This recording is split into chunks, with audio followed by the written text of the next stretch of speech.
मौन से संकल्प शक्ति की वृद्धि और वाणी के आवेगों पर नियंत्रण होता है। मौन आंतरिक तप है, इसलिए यह आंतरिक गहराइयों तक ले जाता है। बुद्ध कहते हैं, शांति अंदर से आती है, इसे बाहर मत ढूंढो।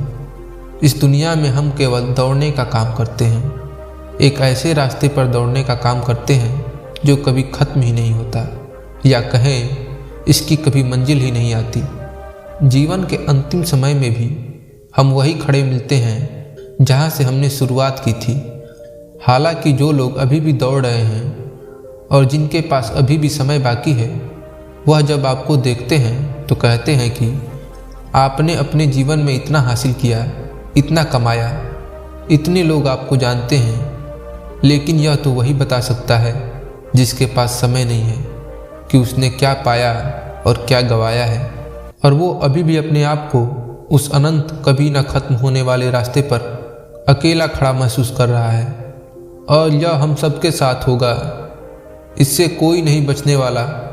लेकिन जो मौन को जानते हैं, जिनके जीवन में मौन है, वह यह सब अंतिम समय वाली बात को पहले ही जान लेते हैं। उनके पास समय होता है अपनी गलतियों को सुधारने का। उनके पास मौन से उत्पन्न समझ होती है। इससे संबंधित एक कहानी है। जंगल में ऊंचे पहाड़ों पर एक गुरु रहते थे। अपने जीवन में उन्होंने कभी किसी को अपना शिष्य नहीं बनाया था। उनके पास अनेक लोग शिष्य बनने की आस लेकर आते थे और वो उन्हें भगा देते थे। लेकिन समय बीतता चला गया। अब वो गुरु बहुत बूढ़े हो चुके थे। अब उन्हें रोज़मर्रा के काम करने में भी दिक्कत होने लगी थी। उन्होंने सोचा, किसी को अपना शिष्य बना लेता तो कुछ मदद हो जाती। लेकिन अब उनके पास कोई शिष्य नहीं था और कोई शिष्य बनना भी नहीं चाहता था।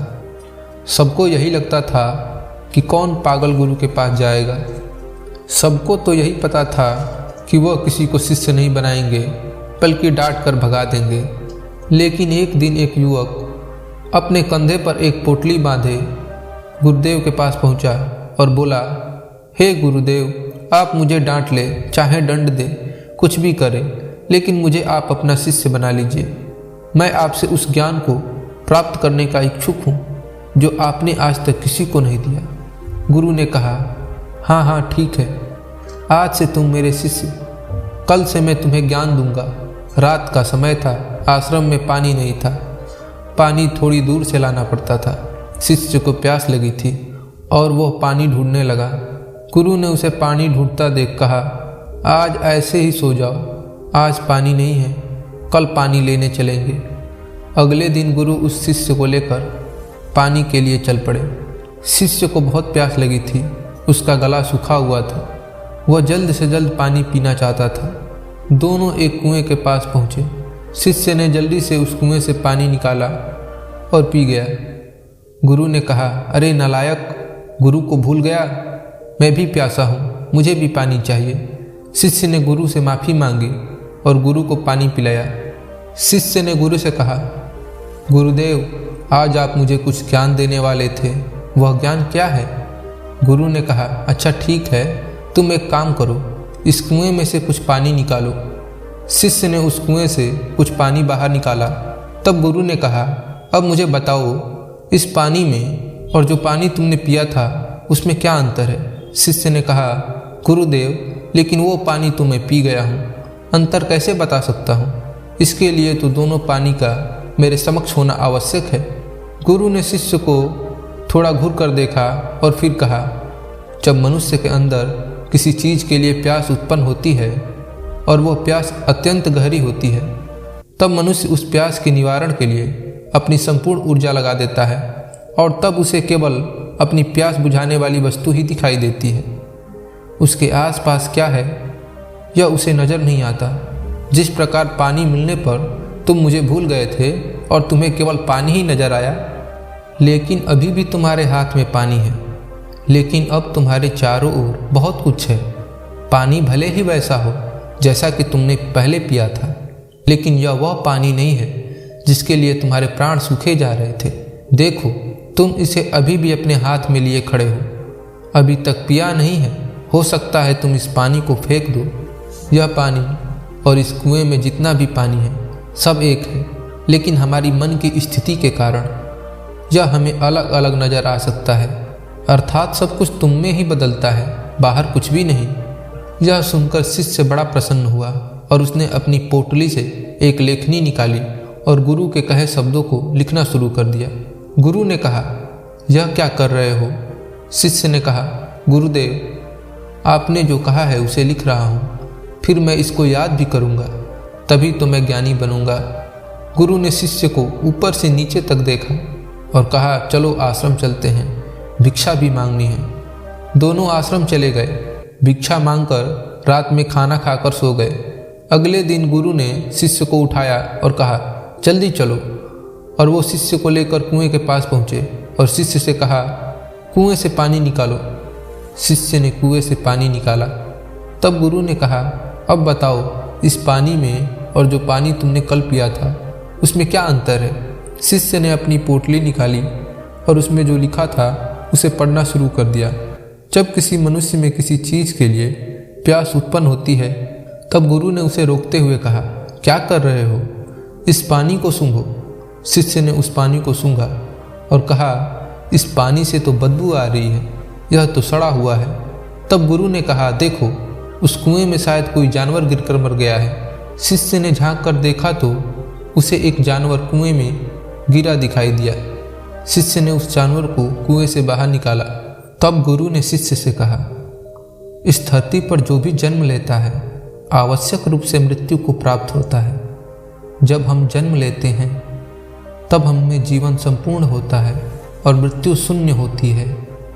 धीरे धीरे जीवन घटता जाता है, मृत्यु संपूर्ण होती जाती है।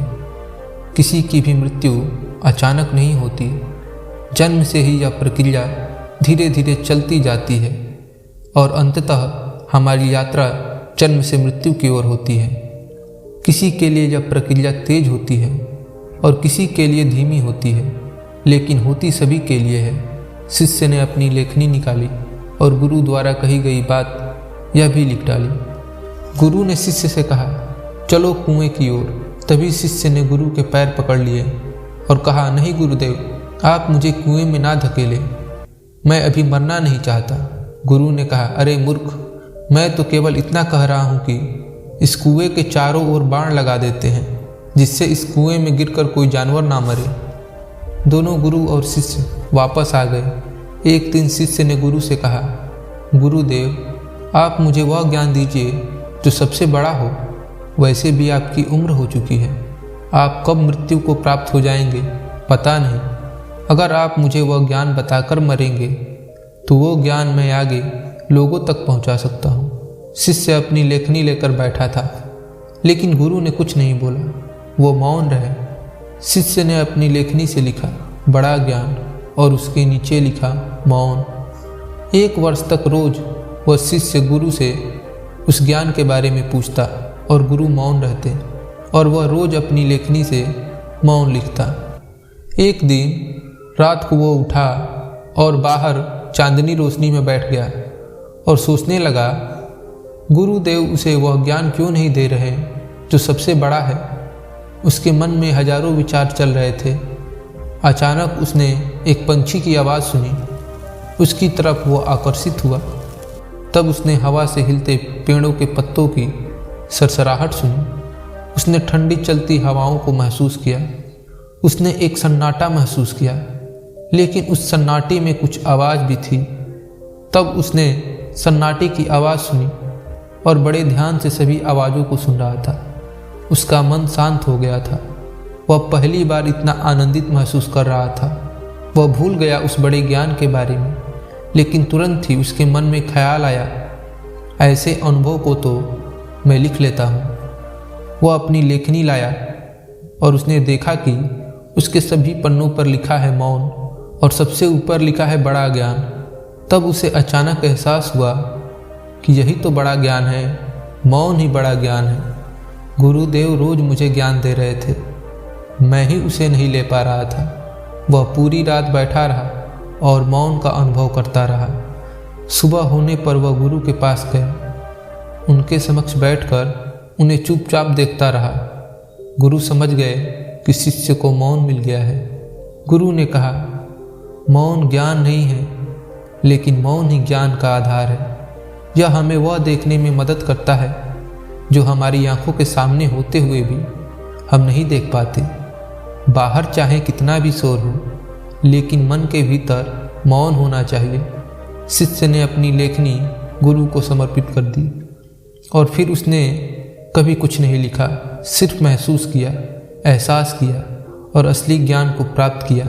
जन्म से लेकर मृत्यु तक हम सब कुछ इकट्ठा करते हैं, जितना कर सकते हैं सब कुछ प्राप्त करते हैं जितना हो सकता है, लेकिन कभी मौन को प्राप्त नहीं कर पाते। इसी कारण जो कुछ भी हमें प्राप्त होता है वह सब व्यर्थ हो जाता है। अपने मन के अंदर झांके और देखे कि क्या कभी आपका मन मौन होता है। हम मौन व्रत तो ले लेते हैं, लेकिन मन को कभी मौन नहीं कर पाते। अब आप कहेंगे कि मन को मौन कैसे करें, तो ध्यान करें अपने विचारों का, अपने आप का ध्यान करें और देखें कि आप कितने व्यर्थ की बातों को सोचते रहते हैं जिनका आपके वर्तमान से कोई संबंध ही नहीं है। आपको आपसे बेहतर और कौन मॉडिफाई कर सकता है। आप अपने आप को जैसा चाहें बना सकते हैं। मौन की कोशिश करेंगे तो मौन भी मिलेगा।